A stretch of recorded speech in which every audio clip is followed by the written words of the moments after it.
just think there's so much you can learn about yourself and how you react to situations through endurance sports. And it's such a balance of like understanding your body, understanding your schedule, understanding, what you want out of something. That it's like a very special relationship that you have with yourself to put yourself in positions where ultimately, like, I don't know, it has to, it just brings out something, I guess, in me that makes me feel very alive.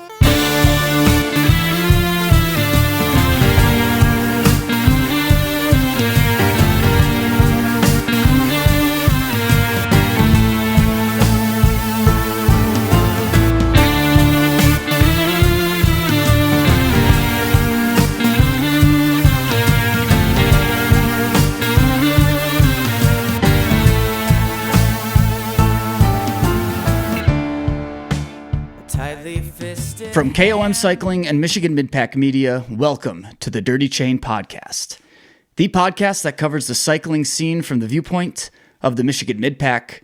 I am your host, Trevor, and on this episode, we talk all about the Moran 166 out of the Upper Peninsula of Michigan. In its second year, Moran 166 has quickly become one of my favorite races. And this one was truly special this year.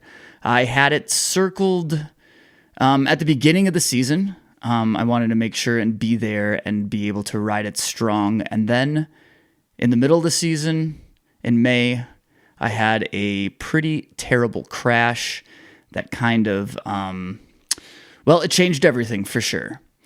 And so the story of my day at Moran is kind of a story for me personally of redemption, of being able to ride strong and feel like a little bit of my old self out there with many of my gravel friends from around the state and around the country. One of those friends is Connor Grant. Connor and I have only known each other a little bit, but we actually talked with each other on the podcast back in January, all about Down to Ride, the app that kind of connected cyclists together to ride. And even though that doesn't exist anymore, Connor's is as prevalent and active in the Michigan cycling community as ever. He's had a great season so far, cycling, but also training for a few triathlons. And when I saw him on the line at the starting line of Moran, I knew that he was going to have a great race. And I was correct. He killed it. He absolutely smashed the race. And I knew he would be the one to talk to about his Moran experience. And it was quite a great conversation. And you will see I loved the race, loved Moran, and it was just great to hear about Connor's season and lead up to the day itself. So a huge thank you to Jason from Bear Claw, all of the people that put together Moran 166. It was a huge success. So many people had such a great time, and I can't wait to be there again next year. So, let's get right to it. The Moran 166 with Connor Grant.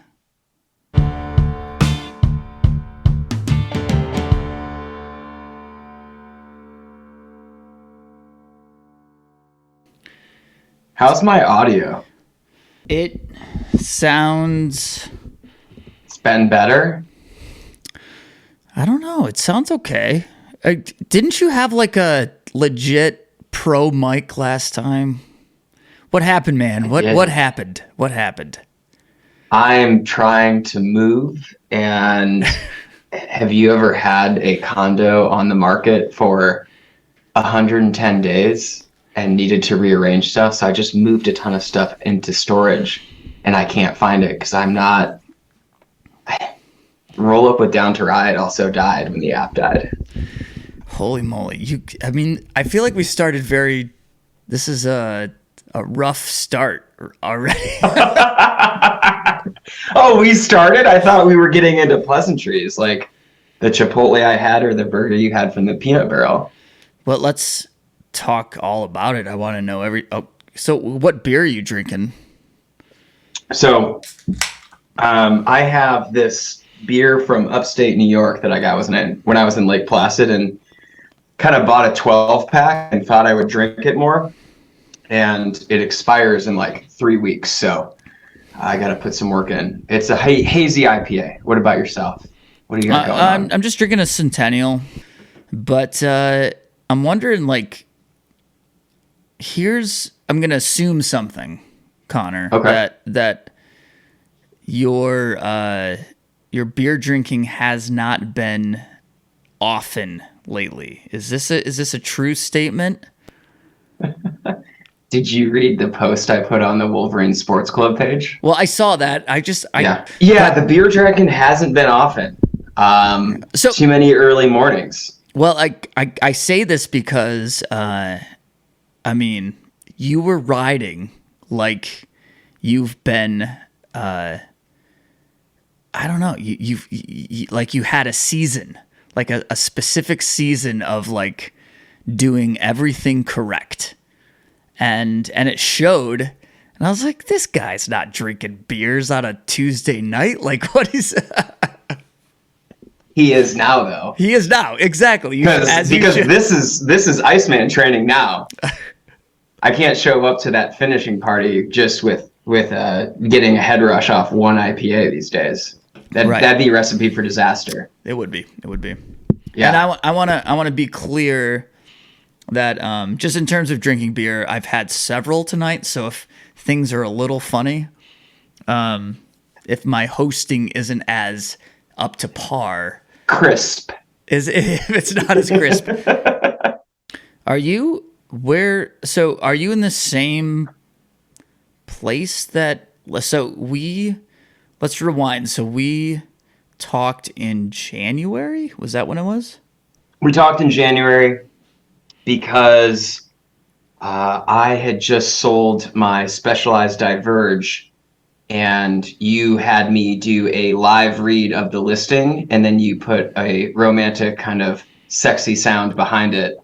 And so it was so good. I went back the last couple of days. I was like, man, I gotta listen to our conversation that we had, just because I was wondering. I was wondering, like, what all Moran talk did we do? It was brief. It actually was much more brief than I thought.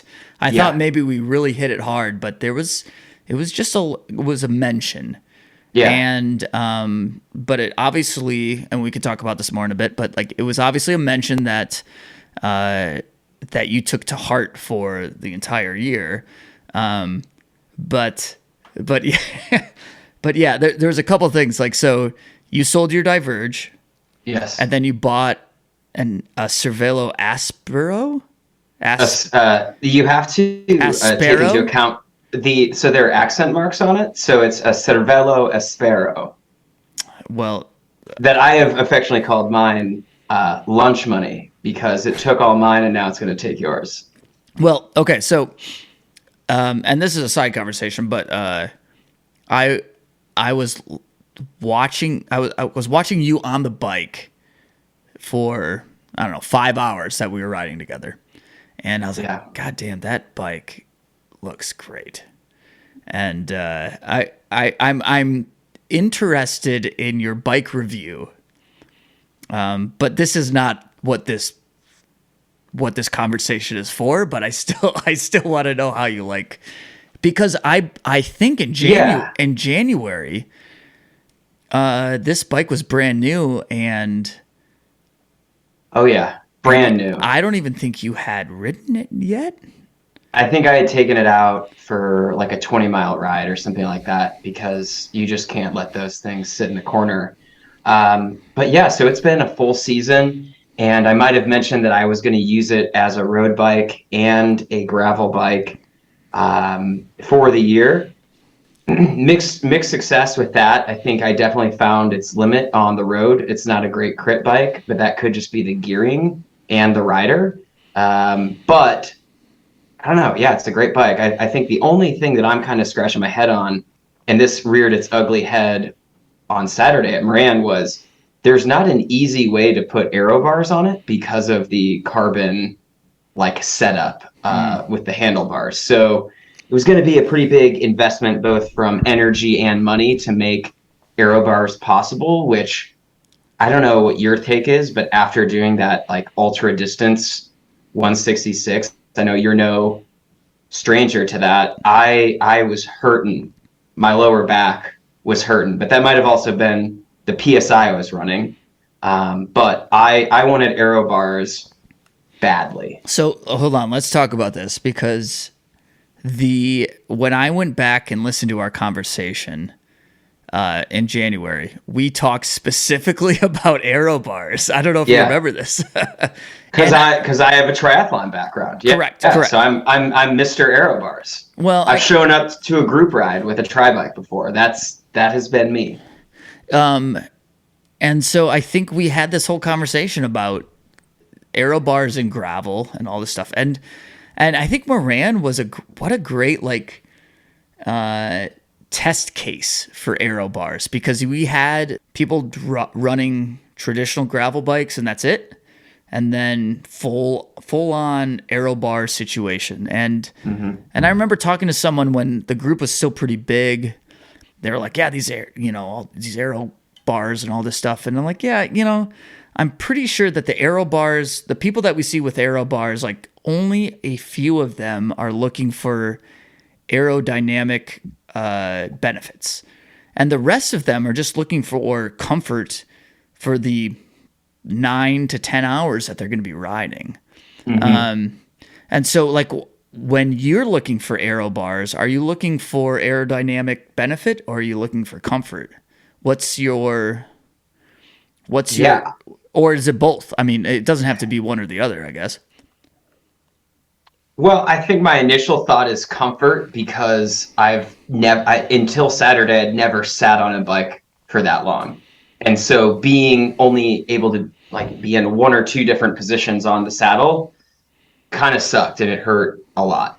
And then, I mean, you get to this point in the race where you're inevitably going to be riding alone. Maybe that's not always the case, but on Saturday, I got blown off the back of the lead group at like mile 120-ish. And I was staring down the barrel of 45 miles of solo gravel riding.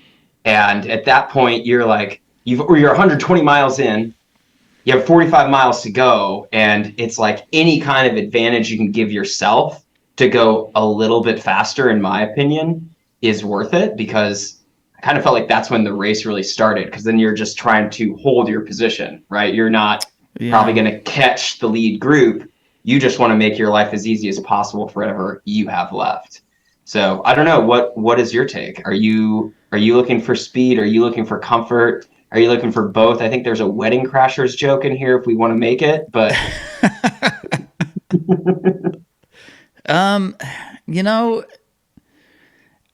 I think I've said this before, that it's not my thing. I love that like someone like Jordan Wakely, who's just running a straight gravel bike, wins the whole thing. No aero bike, no aero bars, nothing like that. And the second place rider Charles also did not have aero bars. But you didn't have aero bars. I mean, this was the whole thing about the bike, like maybe you couldn't. Are you running a 5? Is it the Aspero 5? Yep. Okay, so that makes more sense to me then, because you have like the cockpit that has no cabling and all that stuff. So that makes sense why. Like I'm pretty sure the bar is it's flared and it's proprietary. Yep, yes. Yep. So it makes it more difficult to put on aero bars or whatever. Yes. We had this conversation in January. And right. Have you changed? Are you an aero guy occasionally now? I haven't. And, but I guess like, to be fair, I still haven't run aero bars ever. So maybe I've been stubborn not to run aero bars, and maybe if I ran aero bars for a season, it would be a different conversation. But I'm still holding out and not. Yeah, did you have like, were you the guy who was still holding on to his BlackBerry for too long, or like if we're just totally unrelated, like cell phone wise? It's like, oh, I have a BlackBerry on principle, long live BBM. Do you think those things are related? I kind of get some of the same. Yeah, I don't know. They're not unrelated. Well, I definitely had a BlackBerry for a long time. I see. I thought I thought like the minute you answered, I was like, man, I think I hit on something here. Well, I mean, but listen, I'm older than you, I'm sure. So like, I don't know, whatever. So, well, Trevor, give me this. So, how did it feel for you to be back at Moran? I mean, because you were there for the first one. You've had a kind of up and down season, but you made it back. And gosh, what a day, right? It was a day. It was a day, and it was exactly what. I don't know. I'm having a little bit of a tough time expressing this because it was very special, I guess. And these big gravel races are my favorite thing. Mm-hmm. And I've done a few races. I've done a couple races since I've been kind of healed and back, but whatever. Yeah. But it hasn't, nothing has clicked like it was before. And it wasn't until last weekend, riding with you, riding with the lead group, riding with everyone, I was like, oh shit, this is it, man. I'm back. Like, I feel like I'm and I had the best time that first 100 miles because I rode 100 miles with you, 100 miles with the lead group. Mm-hmm. I loved it. I loved every second of it. And then I got blown off the back, but and the 101 Wakely bomb. We saw Lake Superior, and then I saw the back of everyone. I was telling people, I was like, we saw Lake Superior, and I was trying to convince everyone that I was with that, hey, you guys want to take a dip or like stop or something? And, yeah, get a group photo. Yeah, right? Yeah. And they said no, and then they just dropped me. So like, but anyways, like I'm having a tough time like expressing it, but it meant I don't know. It was a great day. I loved everything about it. I haven't had a race like that all like since my accident, and. Right. To have that, I couldn't be happier with how it turned out, and then have that experience be Moran 166, which I love, which I had a great experience last year. This year was so good too. It was amazing. Mm-hmm. Yeah, because last year it was kind of an exclamation point for you on top of a really big kind of breakout season where a lot of people are kind of making fun of you for not calling this mid-pack media anymore. Yeah, I mean, and I guess I still get that a little bit, but I returned to the mid-pack a little bit this year. But yeah, man. I mean, it was special. It was a special weekend, and I don't know. I don't want to talk about me. I want to talk about you, but I want to go kind of back to like, let's back up a little bit. And I mean, we talked in January, and I remember specifically talking about your season. Mm-hmm. And you mentioned, you were like, I'm going to do a couple triathlons. Yeah. Which, did you do 2 full Ironmans?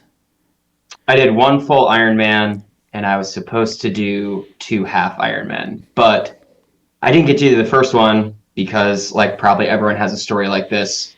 I got COVID the week before. I didn't test negative in time. There's never a good time to get COVID, but there are certainly bad times. And so my whole season then for triathlon became about Ironman Lake Placid. And I had a pretty lofty goal this year of beating my time from last year, which was an 11:30, which was a really, really good time. And it was going to be hard to do, but it kind of all of a sudden like became the A plus race of the year. And I mean, anything with distance, there are, excuse me, a million things that can go wrong on that day. So putting it all together for one day and putting a season's worth of work on the line is somewhat terrifying. And I think like mentally an exercise that a lot of people maybe haven't experienced yet of, no pressure, but kind of some pressure on you. Because you can't just get up and do another one. I mean, they're also absurdly expensive. But so I ended up doing Ironman Lake Placid and then missed out on Ironman Blue Ridge, which is a half. And then I ended up doing Ironman Michigan 70.3 in Frankfurt, which was awesome. So big year for triathlon. We'll see what I do next year. I think full distance tries or 140.6. Probably not next year, but maybe that leaves the door open for a little bit more ultra distance bike racing, which after my first taste, I was rolling into the finish and, I was with Jared Dunham, and that guy has done more ultra stuff in his life than I think I could even dream of. And I think he's significantly younger. I think he's 19 years old. I'm yeah. joking. Well, no, I know he's in college, right? I know he's in college at Central Michigan. Fire up if you're into that. And so he's like, "Oh yeah, is this your first like long distance thing?" And then I find out later he's like, "Oh yeah, I've done 24-hour bike races and stuff." And I'm just like, "Oh my God." But he asked me, "Dude, are you hooked now?" And I mean, I think the answer is definitely yes. I'd love to, you live for those days, right?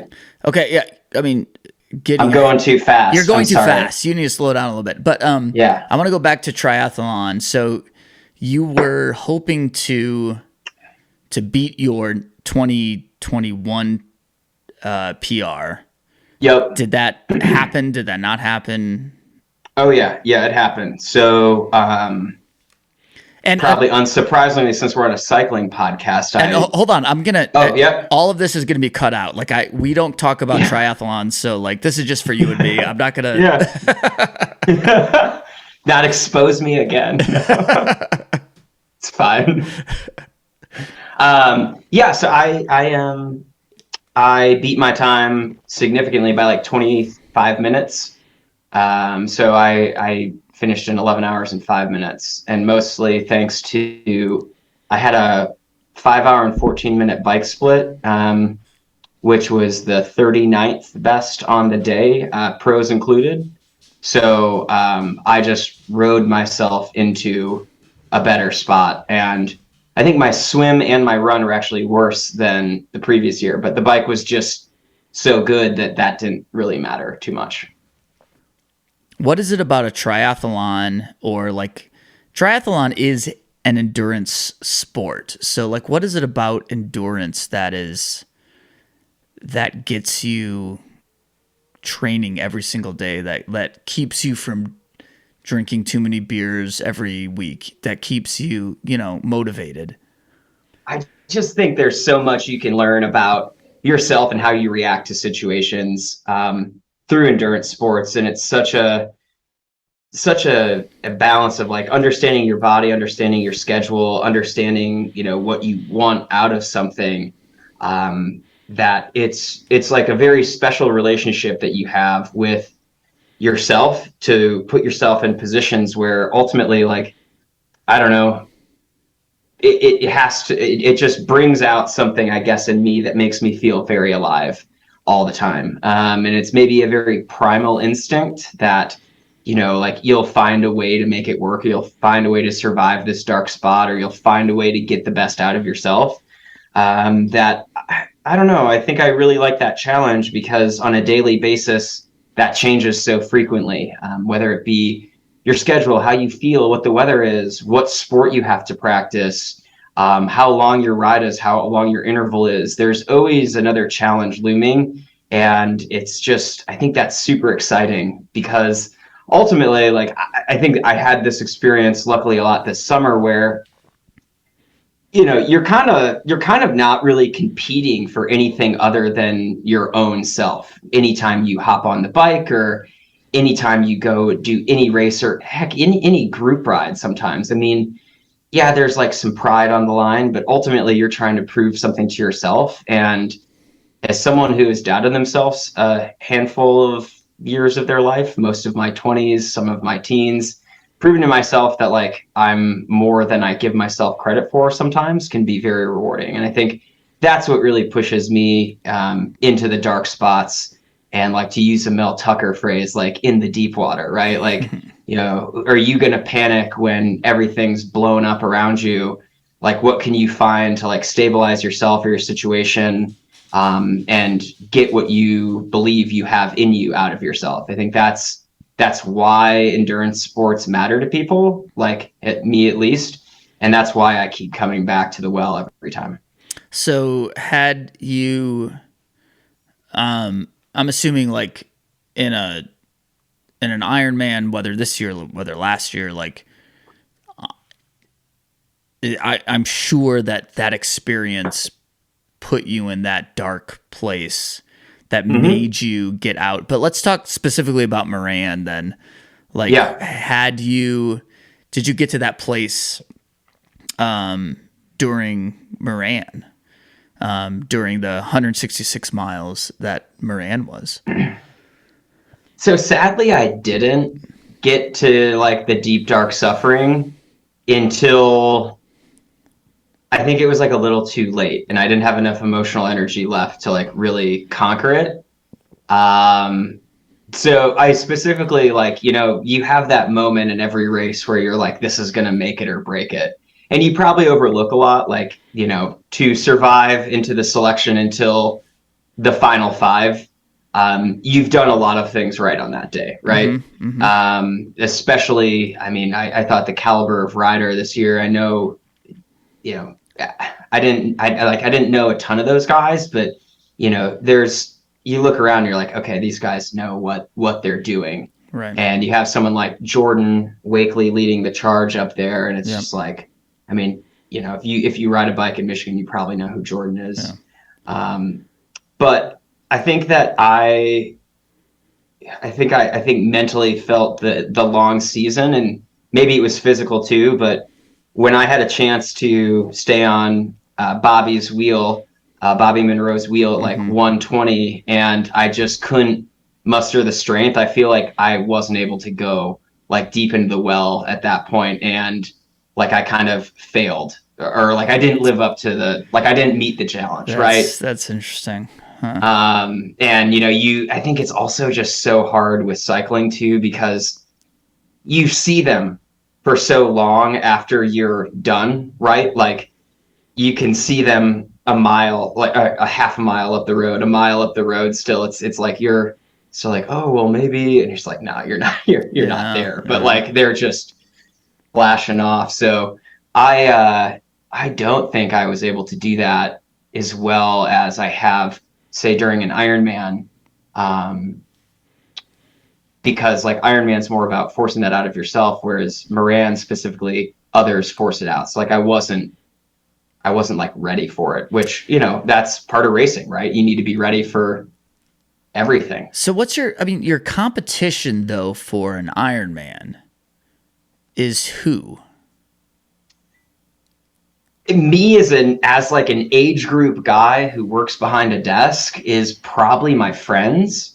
Okay. And I think that for half distance, your goal could be, and I've done it, is qualify for the World Championships, which is like a pretty big honor. So it's like awarded to usually like the top 5 in an age group. But the way that Ironman races start and finish, you don't really know who you're racing against until you finish, because you all start. It's not a mass start. It's a rolling start. So you But could be anywhere on the course can at any given time. is it too simplified to say that when you do a Ironman, you are competing against your PR, your last PR? Or No, I like that.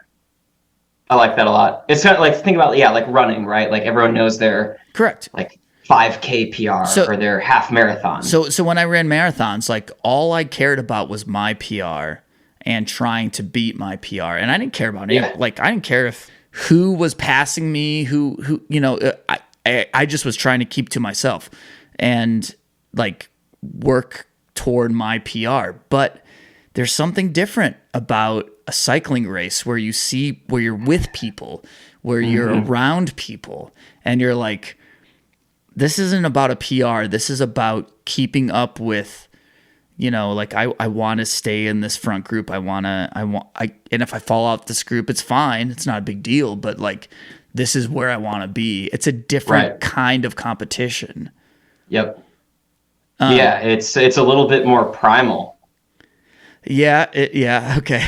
It is, right. Yeah, totally.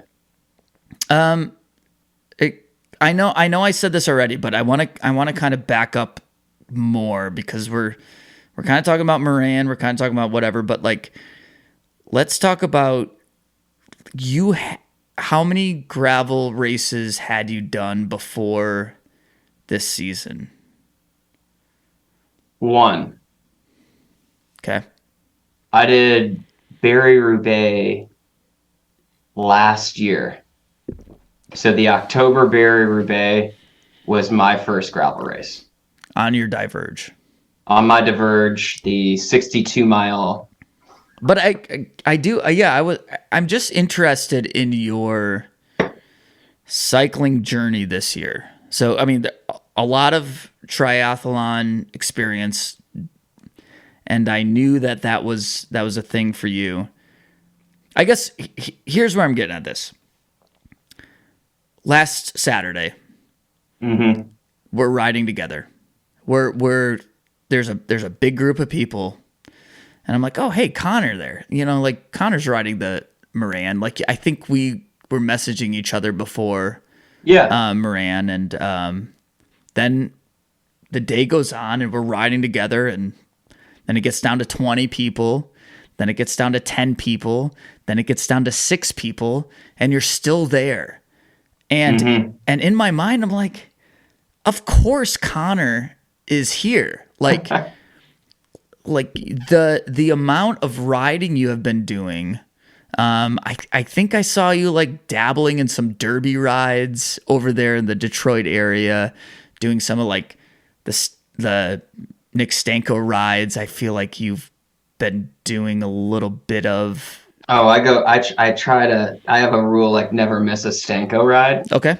So that, and then our last conversation in January, you were saying, well, maybe I want to do a little bit more, gravel specific stuff this year.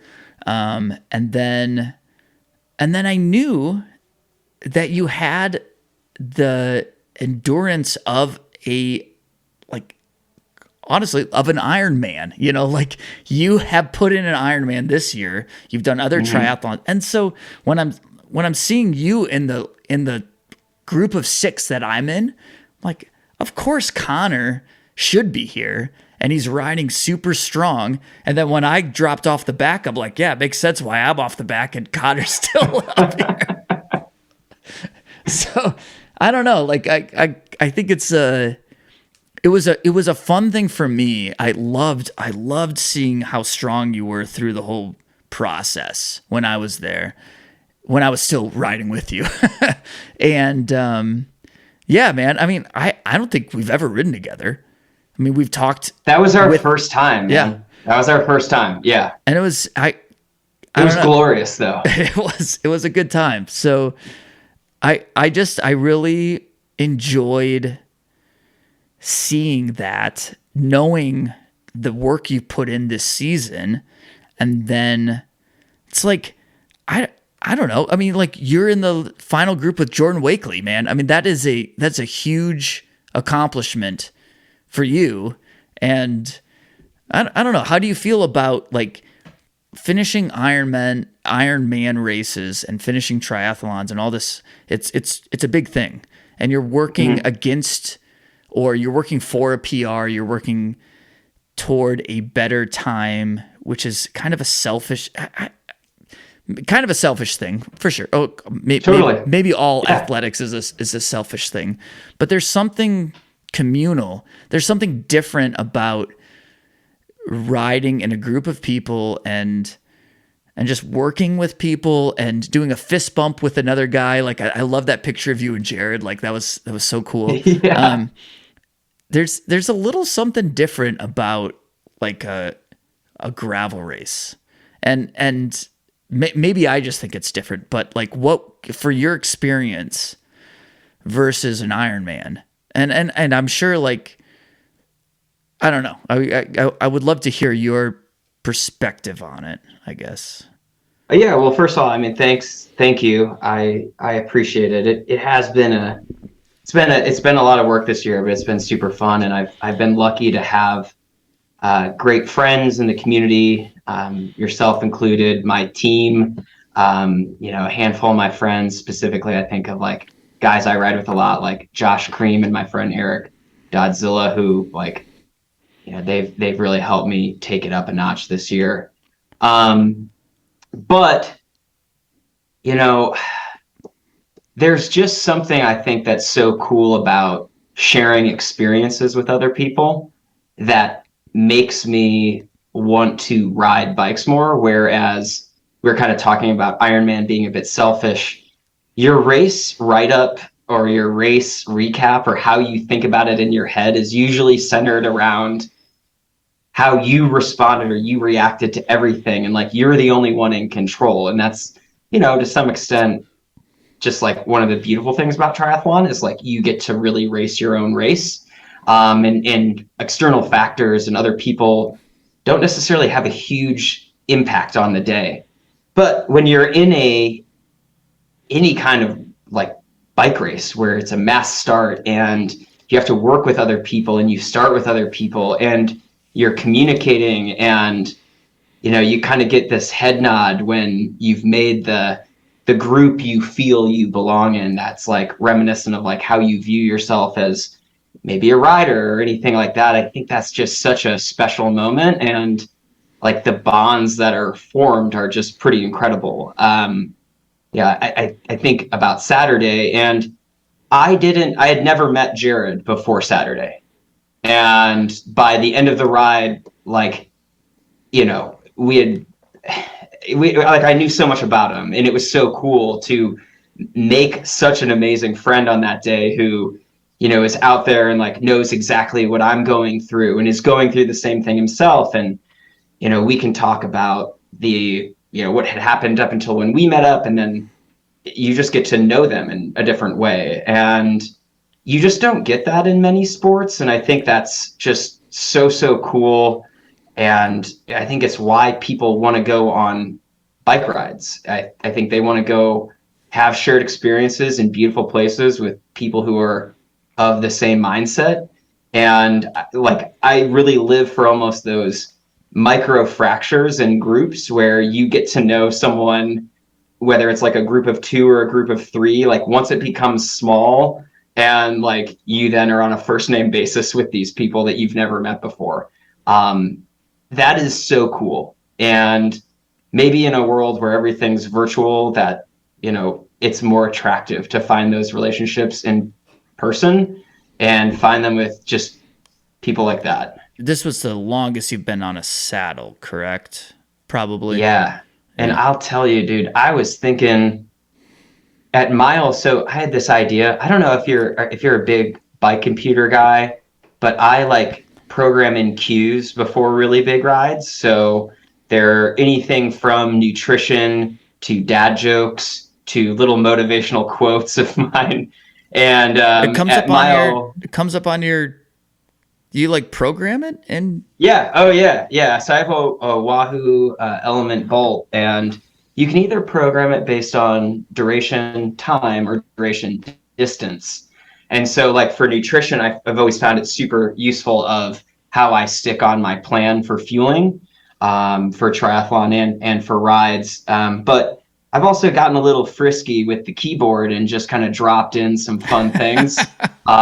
There's like kind of, I don't think I was made fun of, but my buddy Adam Heisel at Barry Roubaix was like, man, it was just so weird. Like I heard you at the front of the group telling dad jokes at mile 47. And I was like, well, yeah, I had one pop up on my computer and I just thought other people wanted to know, you know? So, but yeah, so at mile 112 at Moran, I had the notification was, well, at least you don't have to run a marathon after this. So that was some motivation to keep riding. Yeah, right. Like, how do I play mind tricks on myself? Yeah. So.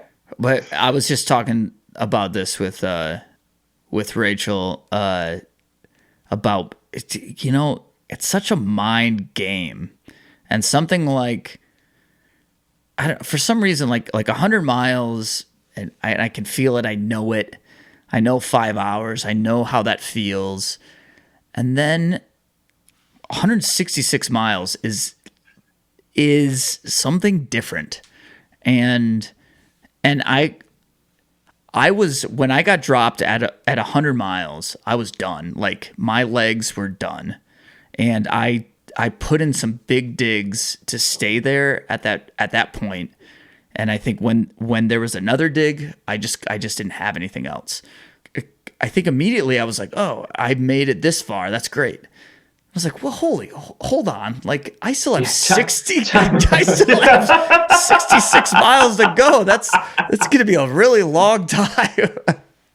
Yes. And you know what? I mean, I did it last year. Like I know what that feels like, but still it's something that you have to wrap your brain around. And then it's like, I did 30 miles by myself and I was like, okay, I'm 130 miles into this. Like now I have another 36 miles to go. And so it's just like trying to like, you get that first 100 miles out of there. And then it's like, okay, now I have to like get the rest of this like 60 some miles to go, you know? And it's tough. It's not easy for sure. Do you have a trick or like how, so you've done a handful of longer rides that exceed 100 miles. And I could not agree with you more of, okay, you know, at this point, you know, 100 miles feels pretty cozy, right? Mm-hmm. It's comfortable. You know, it's like that John Mayer song, you know, it's like So Broken In, right? Like the old baseball glove or those gray sweatpants. Yeah. You know exactly what I'm talking about, right? Well, and I think this is, I mean, this is not everyone, right? Like 100 miles hurts. Like 100 miles is long, and that's a tough distance to get to. But once you get it, once you're used to it, then you know what it feels like. And so I think if there's any trick, it's just like get to 100 miles and don't think about everything beyond 100 miles. And that's what I was trying to do last weekend. I was like, I can't think of 166 miles. I have to think of 100 miles. And that's what I did. I was like, I just have to like stay with these guys for as long as I can. And if that's for 50 miles, if that's for 60 miles, if that's for 100 miles, if that's for 120 miles, I don't know. But like 100 miles is such a good benchmark for me. And then you just like forget that 100 miles, which you don't really forget that 100 miles, but you just put you put it behind you, and then you say, okay, now what else do I have? Do I have 30 miles left? Do I have 60 miles left? Do I have 50 miles left? Let's just like kind of tick it off from there. But you can't take the whole chunk together because it just seems untenable. It's too much, you know? No, that's so what I always think about Ironman races it's just a really long commute to a marathon. That's terrible. That's the worst thought. But that's essentially like, you know, I mean, it's kind of similar, right? It is. Yeah. I mean, sorry to give you marathon memories. But I mean, that's kind of what I meant of like, okay, so like the race kind of really starts when you get dropped, right? Like in some ways you could think of the group as a escort to whatever mileage marker you make it to, and then your race really starts. Like that's really when you start having to get your mental game there to a way that maybe hasn't come out yet.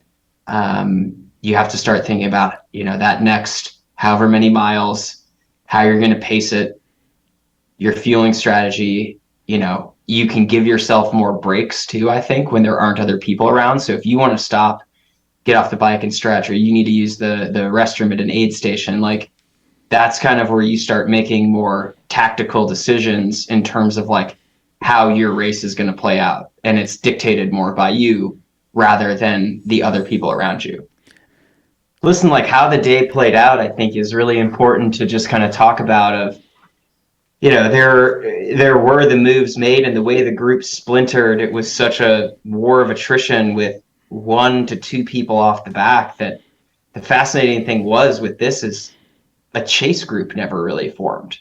Yeah. Right. People were so spread out that, so I got blown off. I saw one other person the entire race for 45 miles.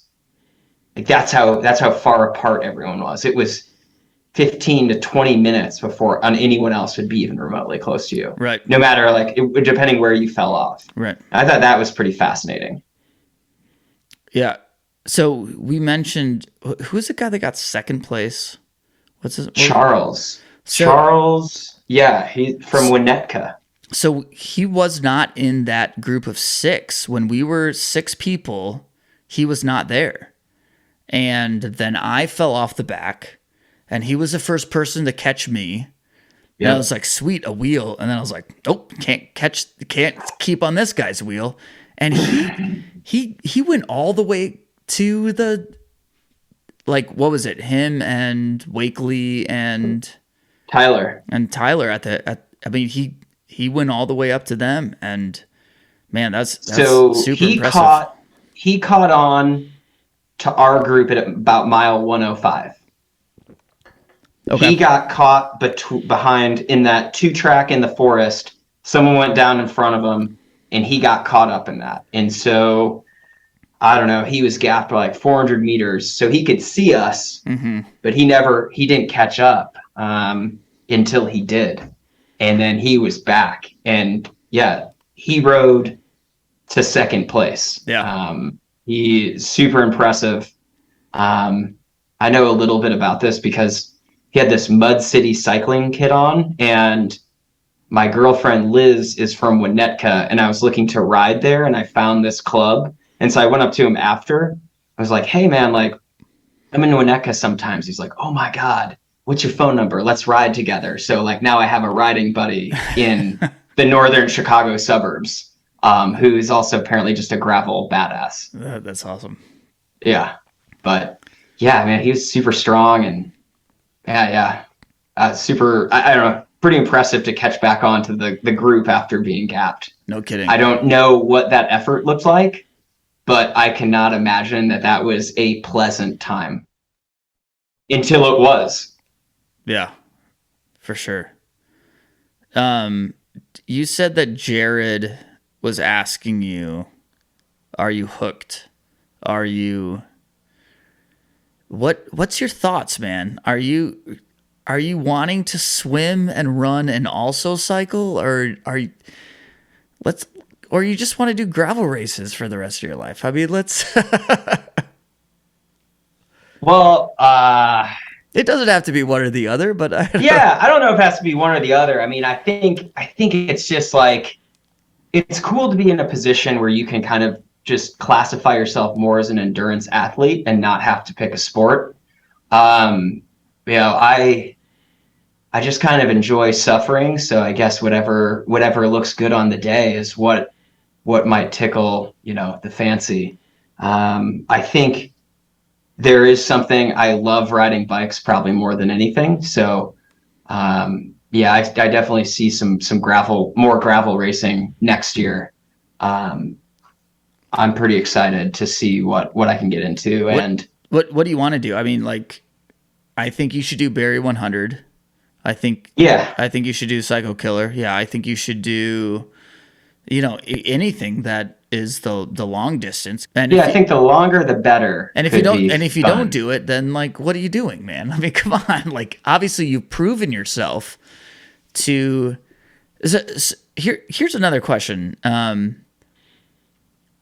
There is like, what did you think? Like when you lined up at Moran, what were your thoughts? Like, I hope I'm gonna be top 10. I hope I'm gonna finish. I hope I'm gonna like what was in your mind before that?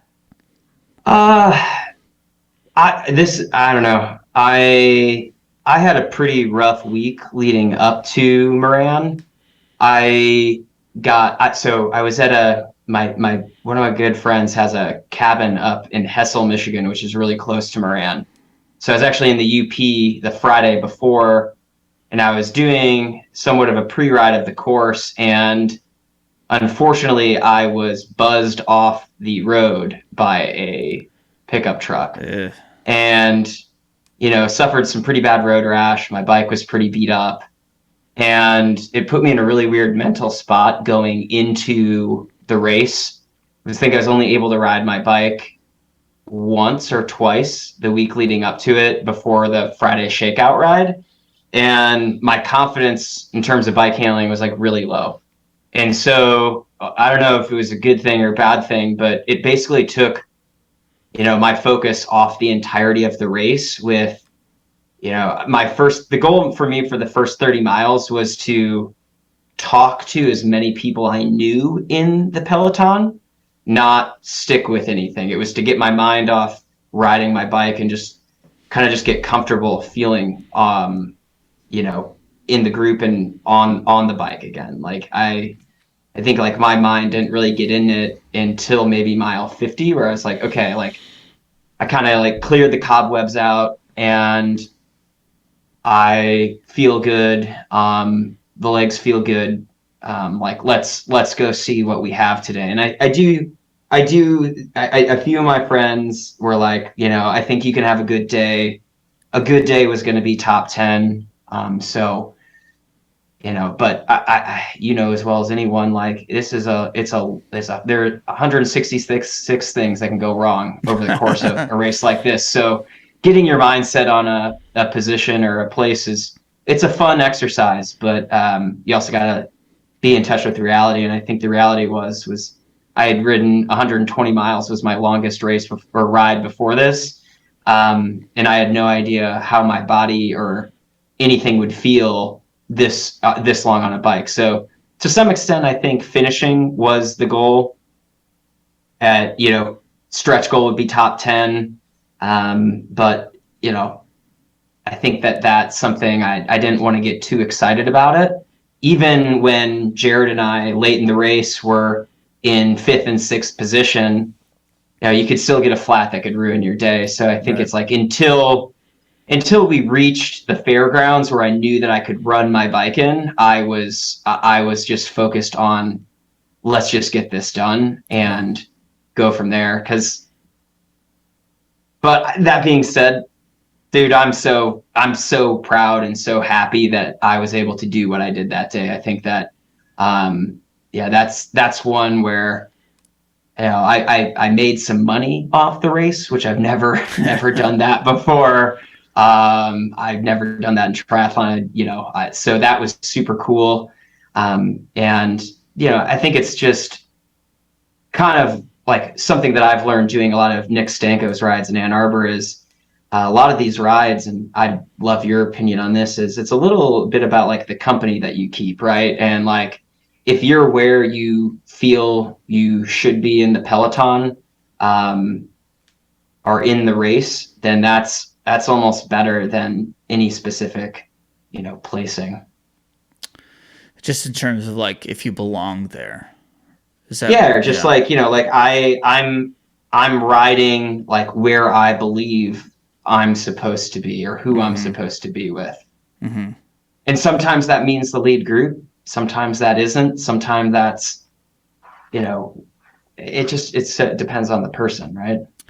Yeah, man. I mean, I think that's a tough thing to grasp. Like, if you are stubborn and you're like, I believe I should be at the front all the time, and then when you're not, or say hypothetically you crash and you lose half your season and you can't be where you want to be and it pisses you off, like that's it's a tough thing, like you think you should be with a group of people that you're not riding with, and that's a difficult place to be. But then when you are able to be with that group of people, then it means a lot, I asked that question because I feel like there are some. It's not just a ability. Well, ability is the correct word, but it's not just like physiologically, like I'm strong enough to stay up with the front group. Like, you need to be aggressive. Like, so if you went to the starting line and said, I hope I do pretty well, like, I feel like you're not going to necessarily finish. Would you finish sixth, fifth, sixth? Sixth, yeah. Sixth? Like, yeah, Jared and I are 5'6". Yep. So I don't think if you're like, like I feel pretty good, maybe I'll do okay. Like, I don't think that's going to happen. I think you have to tell yourself, I'm good enough to do top 10, and I'm going to ride aggressive to be top 10. And we had to to ride hard and aggressive to stay up with that front group. And pretty much from the gun, yeah. Which was pointed out to me. My friend Josh was like, yeah, here's my average speed for the first 10 miles. That was not chill. Yeah. It's like 23 miles an hour. Yeah. So yeah, you're right. I knew what I wanted to do on that day. Maybe I still don't want to admit that like that was the strategy or the plan all along, but I knew what wheels were good wheels. I knew what wheels were bad wheels. I knew kind of where I needed to be. I spent a lot of time, kind of reading what worked last year, looking at the Strava maps, looking at the sections that were going to be hard. I had a few cues loaded of, find Wakely here, basically, or Tyler, whoever it could, whoever it was. Yeah. And like, I knew that those like, in order to be in a position to make moves, you have to, have your like eyes open, but B, kind of know what's going on. And, I also was like, I kind of read off you a lot as well. Cause you'd ridden the course before.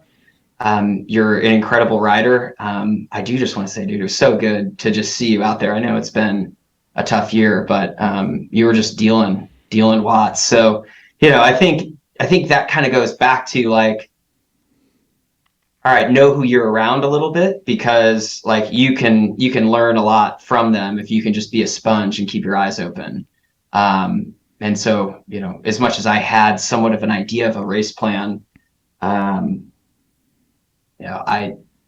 was just trying to play it by ear a little bit. I think that's kind of something I like to do inside and outside of sport. So I mean, this is some people may say like, who is Connor Grant and how did he get sixth at Moran? But like, forget it, man. You're out now. I mean, you're not going to be hiding in the peloton anymore.